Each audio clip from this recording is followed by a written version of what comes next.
everyone, welcome to another episode of Mental Health Forum, and our today's topic is nutrition and mental health. And so far this is our 13th program, and we are doing it successfully. Thanks a lot for your comments, and you are liking the show. And now we are really excited. That's why every time we try to bring some new guests with some new topics. This time we come up with a topic that is nutrition and mental health, because there is a big relation between mental health and then your healthy nutritious diet or plus food. And when we started the program, we have this kind of vision in our mind that we want to reach out more people and then create awareness that during this COVID-19, mental health is a major issue, because people are staying at home. There is a lot of stress out there. We don't know, there is an uncertainty, what happened next and all that. And due to this, we have we can see that the ratio of violence against women is little higher, and then people are towards committing suicide, negative thoughts, depression, anxiety. So that's why we decided, and we utilized the platform of A1 TV to come here and then discuss the issues, try to come up with some alternative things which you can adopt and which can help you to stay strong, to stay positive, and then it can help you towards a positive or a better mental health. And now we are really happy that your comments show that you are liking the program. This is a small effort, but we are reaching out more people, and that is the thing which we want to do. And plus now even other people can also start this kind of initiatives. So we set a trend, and then people think that okay, this is something which really need to be talked about, and then the other people also take the initiatives, and that's really good, because we are all try to help each other, and just to stay strong. The only thing which we required is to stay strong. So now get back to our topic, and our today's topic is nutrition and mental health. And before we invited our today's guest, first welcome my co-host. She is Executive Director of CCHR. Let's welcome Kim Kulin. Hi Kim. Sana. Hello. That was a lovely introduction that you did. That was really great, because I really like that concept of empowering people to stay strong and look for alternatives so that they become stronger. So we can use this as a very positive platform to help as many people as we can. So you guys are doing a fantastic job, and I love working with you. Yeah. Yes, Kim, actually it's a teamwork. And you even from CCHR and we as Savera, we are trying to do that, and then we utilize that platform of A1 TV. But end of the day, we just want to convince people that look, there are other alternatives. And thanks to you, Kim, every time we have some fantastic guests who can discuss their life experiences and who can discuss the alternatives. And I think that is the thing which I think our viewers like as well, because we are trying to give hope. We are trying to convey the positivity just to stay strong. Totally, absolutely. Yeah. And even our today's guest is also a person who has so much in his life to share. So that's why we thought that this time we invite him, and it's a great privilege that he give us some time. Before I give a small introduction, I would like to say one thing which reflect his whole life, and that is think to heal, do not harm. That is his motto of life. And then he is none other than Dr. Bright Hope, who is the leader in nutrition medicine for the past 40 years. And there are he graduated in agriculture science in 1965, and then in 1974 graduated with a Bachelor of Medicine and Bachelor. He is a founding president of Australian College of Nutritional and Environmental Medicine. He is also acted as an advocate of doctor practicing complementary medicine for over 35 years. In 2001 to 2003, he was president of the Complementary Healthcare Council of Australia. In 2016, Professor Brighthope was given the Lifetime Achievement Award of the Indian Nutritional Medicine Association. In 2017, he was awarded an honorary fellowship in nutritional and environmental medicine of the Indian Nutritional Medicine Association.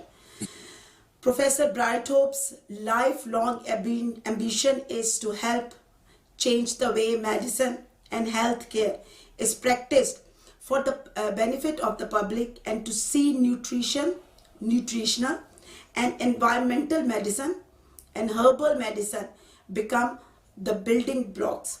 So let's welcome our today's guest, Dr. Ian Brighthope. Good afternoon. Thank you very much for that lovely introduction. Yeah, good afternoon, and thanks for being on our show, Dr. Ian. You're welcome. It's my pleasure.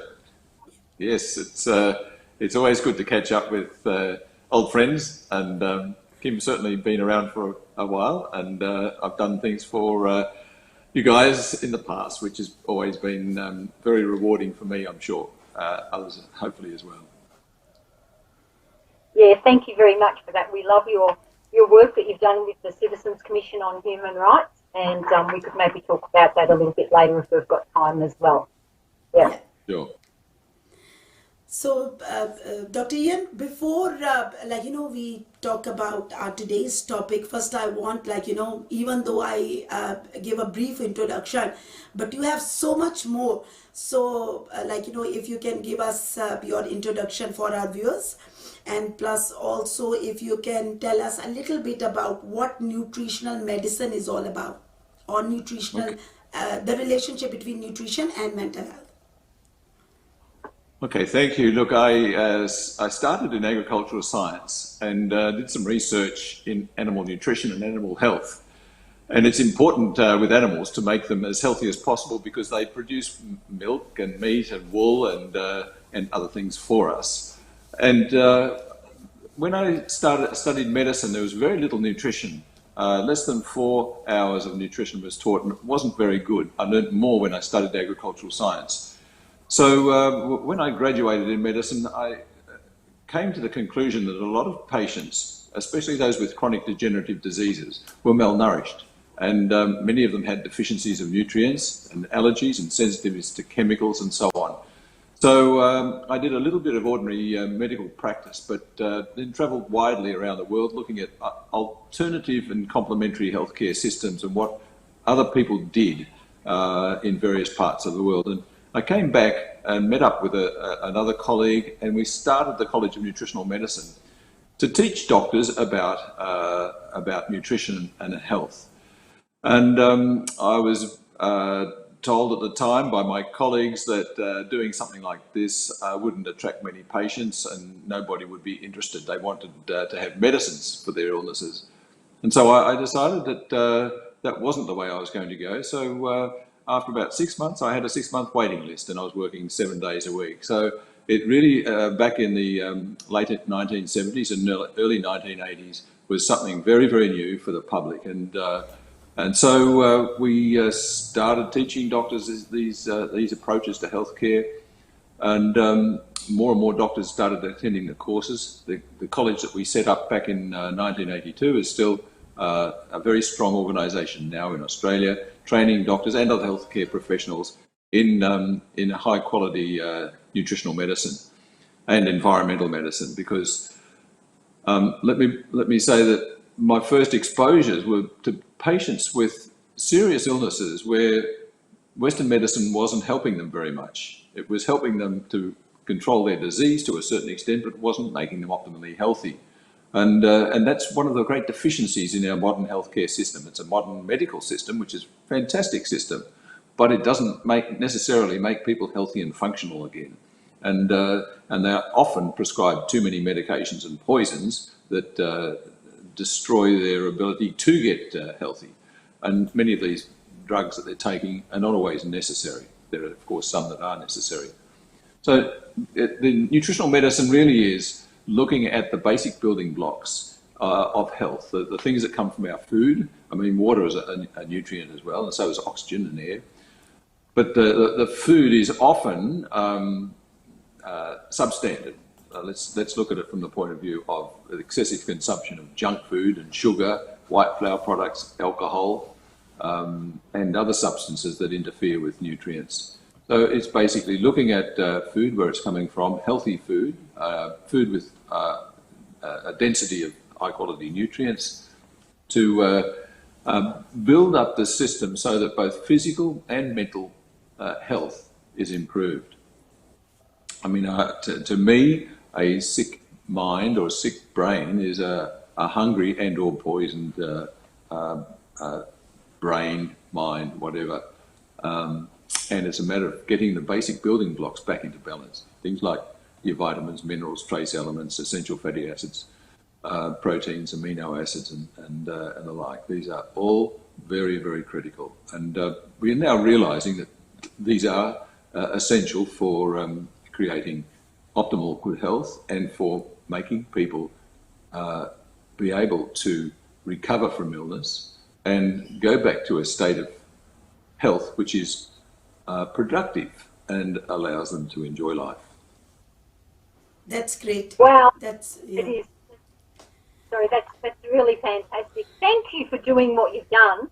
If we didn't have someone like you, you know, leading the charge and introducing people to the alternatives and the importance of nutritional medicine, goodness knows where we would be today. You know, we'd probably still just be, you know, people would be taking their drugs, or, you know, just with the viewpoint that the doctors know best without looking at, you know, other alternatives, that, you know, nutrition is such an incredibly valuable part of that. Dr. Brightope, we wanted to ask you about what's happening with the situation today is that, you know, you live in Victoria and you're aware of our absolutely incredible situation that we're in at the moment with the lockdown. And there are a huge amount of Victorian people and people all over the world, I guess, that are really suffering from this. But I think in Victoria, we've got it pretty tough because we've got, you know, incredible restrictions placed on it. And just my contact with the people that I'm having, you know, there are a lot of people who are saying that they're depressed and anxious and have all these sort of mental illnesses coming on that they normally wouldn't have. So I read a paper that you just wrote recently called Nutritional Medicine, Not a Soft Approach to Combating COVID-19. And I was just wondering if you could tell us a little bit about this and what it's about, and how your research led up to these findings. And so maybe what we can do is promote this a little bit more for the people out there who are finding it tough and they're looking for real solutions. Sure. Look, thanks, Kim. It's a very good question. At the start of this pandemic, it reminded me of the start of the AIDS epidemic in the early 1980s, when the only drug available was AZT, which was highly toxic and helped to actually kill the patients, but it kept the disease under control for a period of time. And patients started coming to me for nutritional medicine approaches, and I started giving them better diets. I started giving them injections of vitamins and supplements and herbal medicines. And instead of these patients following the prognosis of a few weeks to a few months to live, some of them lived for in a healthy way for many, many months, and those who were given months to live actually lived for years. So at that time, I wanted the medical profession to take notice. They refused. They turned a blind eye and walked the other way, and I ended up challenging the whole system and ending up in the Supreme Court, at which I won. And so the methods that I was using then, I used in my whole career, treating patients with severe infections, not only severe colds and flus, but influenza that was leading to things like pneumonia and shock. I was treating adult chickenpox, which is a killer disease. We're treating a lot of patients with herpes zoster, which is a very, very painful condition, with the same approach as we were using for the HIV/AIDS patients. And these are non-specific approaches to build patients' defences and increasing their resistance to infection. Now, when the pandemic started, I went out with a campaign called CD Zinc. CD Zinc was a message I took to the highest office of this land. I took it to the Prime Minister, to the Health Minister, I took it to the opposition, I took it to the Chief Medical Officer, I took it to the AMA, I took it to the Royal Australian College of General Practitioners, I took it to the unions, I took it to as many business people as I know possible. The reason I did this was because vitamin C, vitamin D and zinc are the most powerful nutrients that are often deficient in our systems that protect us against acute viral and bacterial infections. And in fact, at that time, I presented a paper. It was a meta-analysis it was a study published in the British Medical Journal, a meta-analysis of 25 other high-quality studies showing, without any doubt, that vitamin D at the right doses, when supplemented, protected against acute viral respiratory illnesses, including the common cold, the influenza viruses, and the coronaviruses. And it fell on deaf ears.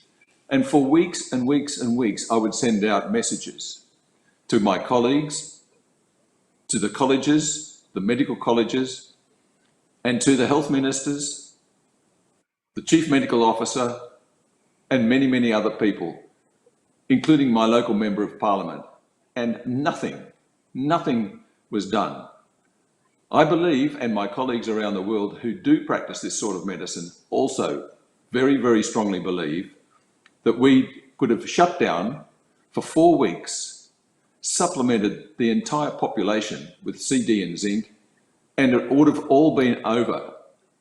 Would have all been over.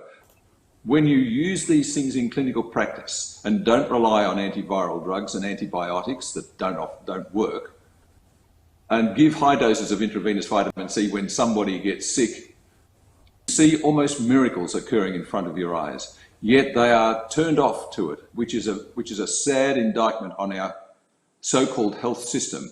It just doesn't exist because health has been commandeered, it's been sidelined by the medical profession. Now, I believe that the medical profession and my colleagues in the profession do a fantastic job, absolutely fantastic, and the government's done a fantastic job with the tools that they've got, but they haven't got the most important tools.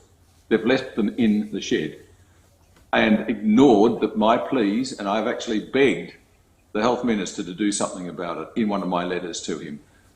And I just cannot believe that this is continuing like this, and we're allowing, in particular, the poor aged people in aged care homes and nursing homes to die when they don't need to.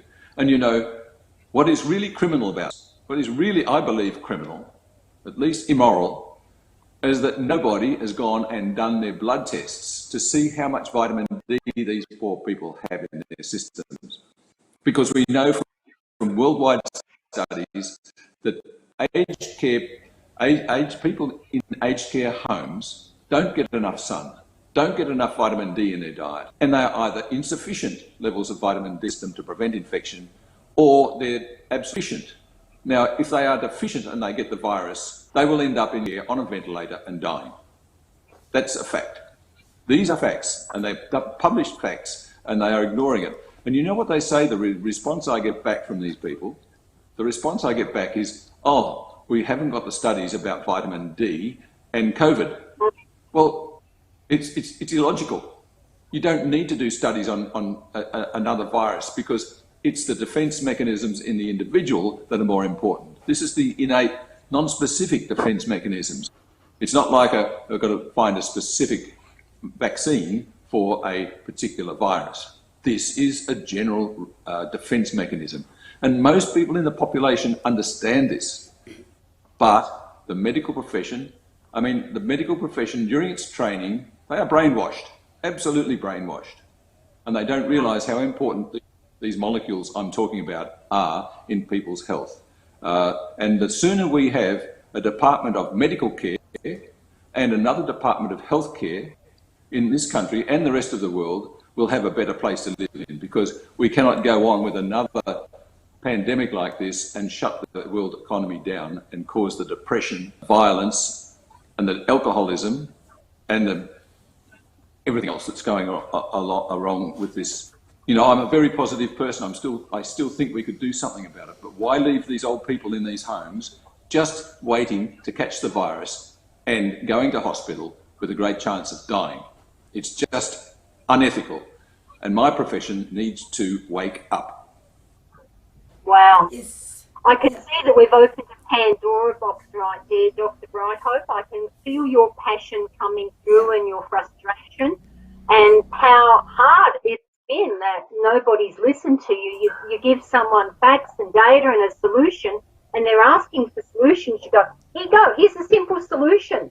And they're saying no. So I just want to ask a question just to, I don't know, I'll probably get into trouble, but I don't care.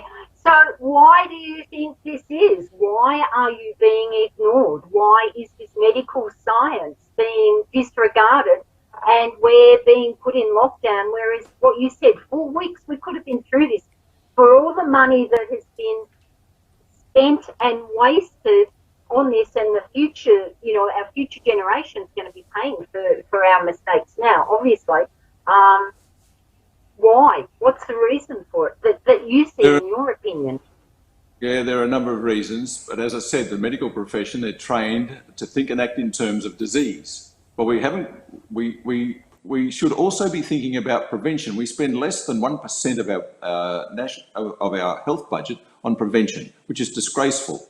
And we've got experts in this country that say that we're very good at preventing things because we tell people to stop smoking, we tell people to wear seatbelts, and we give vaccinations. Well, that's not good enough. And I'm levelling at this at one of our top scientists in this country. It's not good enough. We have nutrients that actually afford massive amount of protection against infectious disease as well as degenerative disease. And I did a National Press Club address in 2002 that was replayed 5 times because of public interest. It was played on the ABC, and it was an address warning that if we don't do something, we're not going to have a sustainable health sector. And it's happening now. And as soon as the authorities hear me talk about this, they're out. They actually get out to get me. I mean, so many times I ended up before the Victorian Medical Board facing charges of infamous conduct, professional misconduct, etc., etc. Every time I got out of it. They could not trap me because what I was doing is scientific. But these people believe the only science they've got is the science of pharmaceuticals and the science of vaccines, which is proven to be wrong. It's proven to be wrong. We have a pandemic. We could have aligned ourselves with existing science to protect the community against this virus. And there are doctors around the world who are exactly like me, who are saying the same things, who are actually practicing this sort of medicine, who are actually saving lives, not only in the community, but in hospitals and in intensive care units. We have obstructors in this country who do not want to see anything but viruses being treated with vaccines and antiviral drugs. And as I've said before, if we wait for vaccines, we're losers. I mean, I'm not against the vaccine, but we are going to be losers, and we have already shown that. You know, every lecture I ever gave at the College of Nutritional and Environmental Medicine, I would emphasise the importance of prevention using nutrients, whether it be a pandemic or whether it be heart disease or whether it be cancer and diabetes. Yeah. And I mean, and psychiatric illness. I mean, psychiatric illness is another very, very, very badly managed situation in this country. I cannot believe that psychiatrists would recommend giving children antipsychotic drugs at very, very young ages simply because they show some behavioural or learning problems. It's more than likely going to be a brain allergy or a deficiency of some nutrients or an excess of other nutrients that are causing their problems, and also a deficiency of love and care. You know, you only have to feed children too much sugar and you know that their behaviour goes off. And if they've got a tendency to be psychiatrically what I'm looking for, psychiatrically was susceptible to psychiatric or psychological illness. It doesn't take much of a food poison or a deficiency of B group vitamins, for example, to actually cause them to become behaviourally disturbed. Yeah. Wow. Yeah. Thank you. Thanks, Dr. Ian, for sharing all this information. It's really, I think, very important. And during this pandemic, you said that there are, in nutrition, there are 3 things which are really important in order to fight against this coronavirus or different viruses, and that is vitamin C, vitamin D, and zinc. So can you just give us any sort of recommendations for our viewers, like how we are going to fulfill this deficiency, vitamin C, vitamin D, and then zinc? What things we need to adopt, or what sort of food we eat which can fulfill that deficiency? Well, the important thing is to eat wholesome foods, foods that are not processed, and foods that don't contain added chemicals, preferably organic foods if you can, but high quality fruits and vegetables are very important, nuts and seeds and grains, whole grains of course, and plenty of fish in the diet, not too much animal fat like red meat, maybe 1 or 2 red meat meals a week, but lean meats are very, very important. Lean pork, lean chicken, lean turkey, and certainly fish are the most nutritious sources of animal protein. And if you really want to look at it in depth, it's good to see a nutritional doctor or doctor who specialises in nutritional and environmental medicine, or even a highly qualified natural therapist or nutritionist who is not against the use of supplements, because too many of them are. And I can't recommend dosages for anybody specifically, but I can say that a couple of 1,000 milligrams of vitamin C and between 2,000 and 4,000 units of vitamin D and 30 milligrams of zinc every day are reasonable amounts of the supplements to take. However, if you're locked up inside and you're an old person and not getting any sun, you may need not just 2,000 to 4,000 units of vitamin D, you may need 50,000 or 500,000 units. And by 500,000 units, I'm talking about an injection of vitamin D to bring your levels up.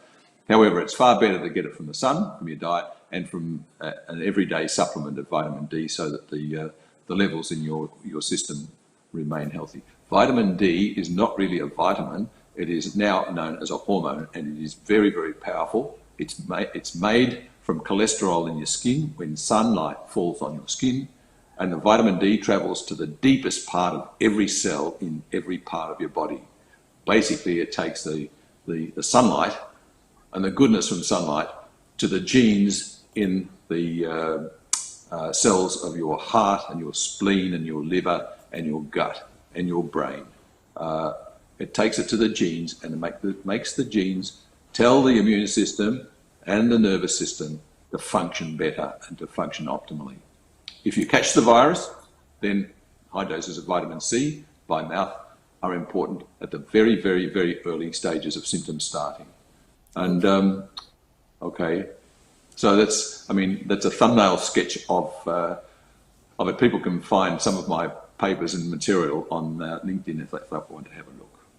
Okay, thanks. Fantastic. Thanks a lot. I think that's very important information which you share, like, what things we have to eat and how we can protect ourselves against this coronavirus. And plus, Kim also, yeah. There are things like mushrooms, shiitake mushrooms, reishi mushrooms, maitake mushrooms. Some of these more exotic mushrooms have got very powerful immunostimulatory effects as well. And in clinical practice, I've found them very, very useful. So it's worthwhile having a little look at some of these things I've mentioned, so that people can actually educate themselves and go to their healthcare practitioner and ask the practitioner for more details and for management. But the urgent thing from my perspective is, at the moment, we can save lives by helping the old people in the aged aged care homes and the aged care home systems. It's taken me nearly 7 months since we started this to get some information into the newspapers and being published. So when the whole system becomes desperate enough, they'll allow somebody from the outside to come in and make some recommendations, which is very sad. Yeah. Ah, wow. That's great. And Kim also told me, Dr. Brighthope, that you were involved in the making of CCHR, Australian documentary, Friend or Foe. And do you think, this kind of projects and your involvement in these kind of documentaries can help people to get educated on, what things they have or what alternatives they have to adopt? What would you like me to say about it? It's such a big. I could go on and on and on about mental illness and psychiatric illness and the inappropriate use of chemicals called drugs when things like antidepressants don't work that very well, and we know patients with depression are often deficient in a lot of nutrients, and there are numbers of natural substances that can help with depression. And when I talk about natural substances, I'm talking about exercise and sunlight as well, and not just nutrients. I think my early experiences with psychiatric illness were in a psychiatric hospital where I was giving the anaesthetics for patients receiving shock treatment. And this is in the very, very early days of my career. And I said to the psychiatrist, these patients have got nutritional deficiencies. I've measured them. Can I give them some vitamins? Well, I'd give them some intravenous vitamins after the anaesthetic. And these people, instead of having, 10 series of 10 shock treatments, ECT, they'd have 1 or 2. And they'd be walking around feeling better. And that put me on the road to helping outpatients in my 4 clinics with the use of IV nutrients. And it was so popular, and it is still popular, this approach. But most people with psychiatric illness cannot afford these treatments, and this is where I think our system is appalling. When people cannot afford. Because of the economy, which is going to get worse. To me, I'm totally optimistic about things, but I'm pretty pessimistic about the immediate future. We need to see generational change here and get rid of the old dogma of diagnosing a psychiatric illness and prescribing a drug, because it just does not work. It just does not work, and it hasn't worked, and we should wake up. The evidence there, we've got so much more psychiatric and mental illness now than we've ever had. And people looking for drugs. Why do people want drugs? They want to change their state of consciousness. Why? Because they don't feel good. Well, you can make people feel good by giving them a good diet, giving them plenty of love, giving them plenty of nutrients, getting them off alcohol, getting them off sugar and drugs, and more love. More love and more care. That's what we need.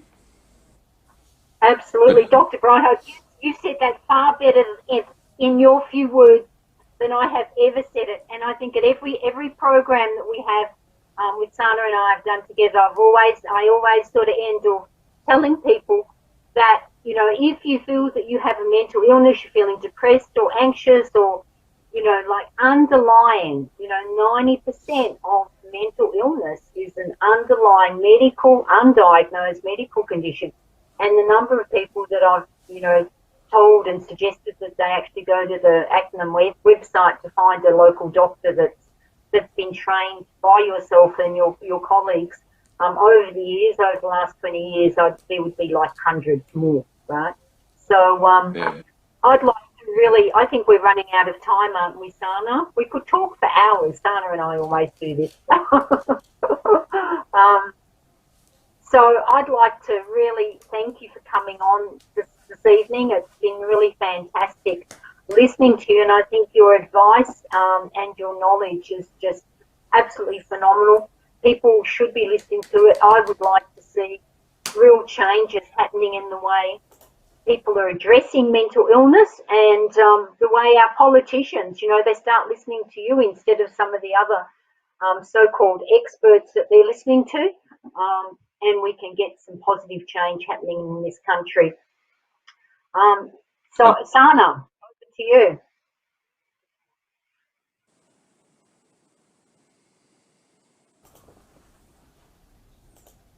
I think we've lost you.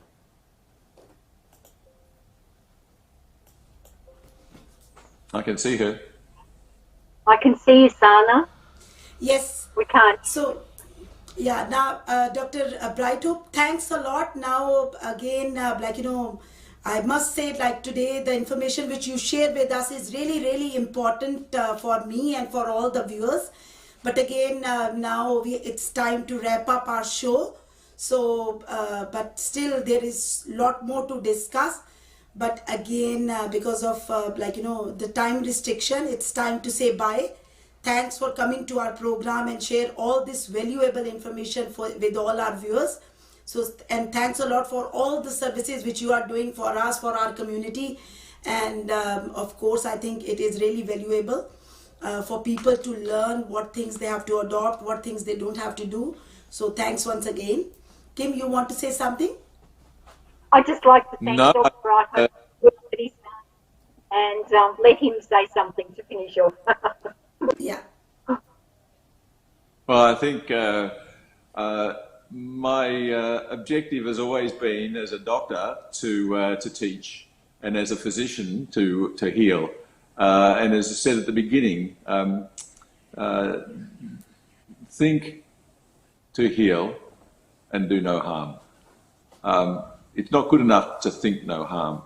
We need to do more. And the issue here is take this information and use it to the best you possibly can, and spread it as far and as wide as possible, especially the issues around the COVID and the need to do something now. Otherwise, I think we're going to have more and more suffering and more lockdowns, and we need to move away from that and think outside the square.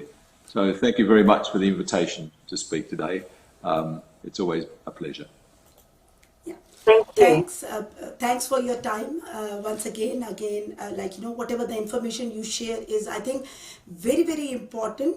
And even at this time of our, when everyone is struggling and they don't know what to do, what is the best way to do and all that, I think the small tip which we get from today is just the small changes in your diet can help you to fight against these kind of viruses. As Dr. Ian mentioned, just make sure that you have enough in your diet, like vitamin C, vitamin D, and zinc.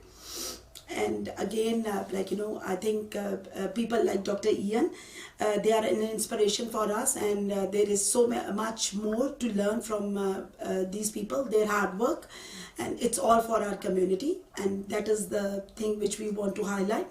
Again, just stay positive and keep supporting and keep watching Avon TV.